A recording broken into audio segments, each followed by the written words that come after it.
This coming Sunday is the 6th Sunday of Easter.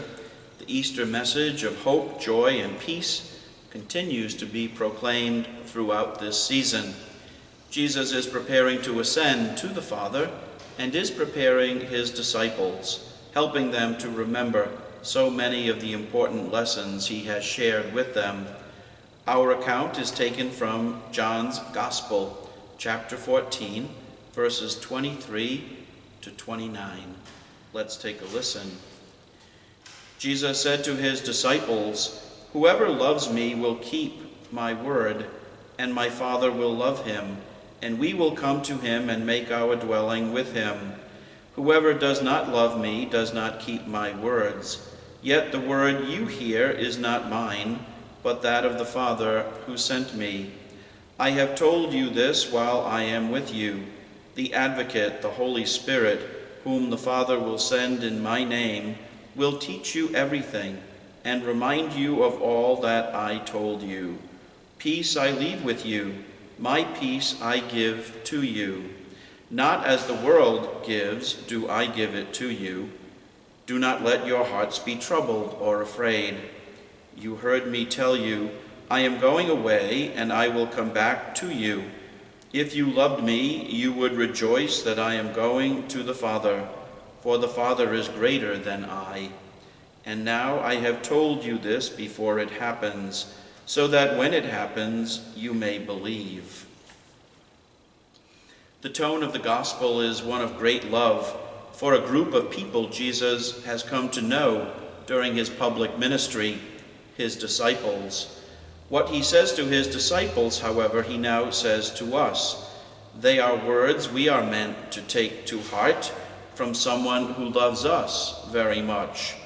Jesus says to his disciples, "Whoever loves me will keep my word, and my Father will love him, and we will come to him and make our dwelling with him."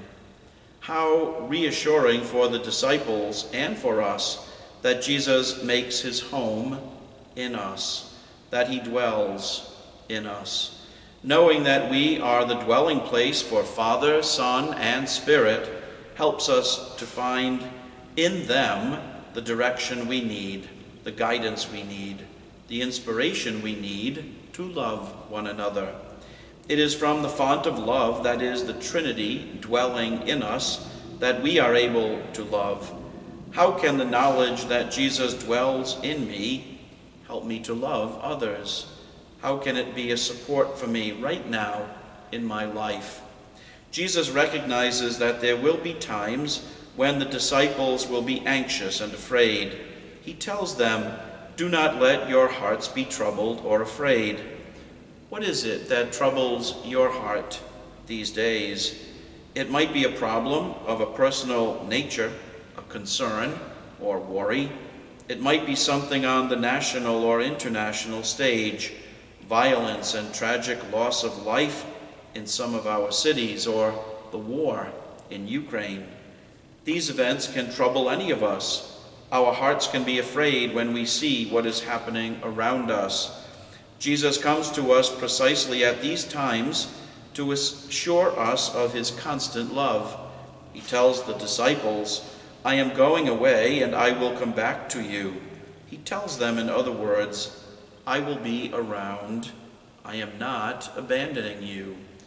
Having a solid connection to our faith is so very important, always has been, but perhaps in our own day and age, it is even more essential, crucial.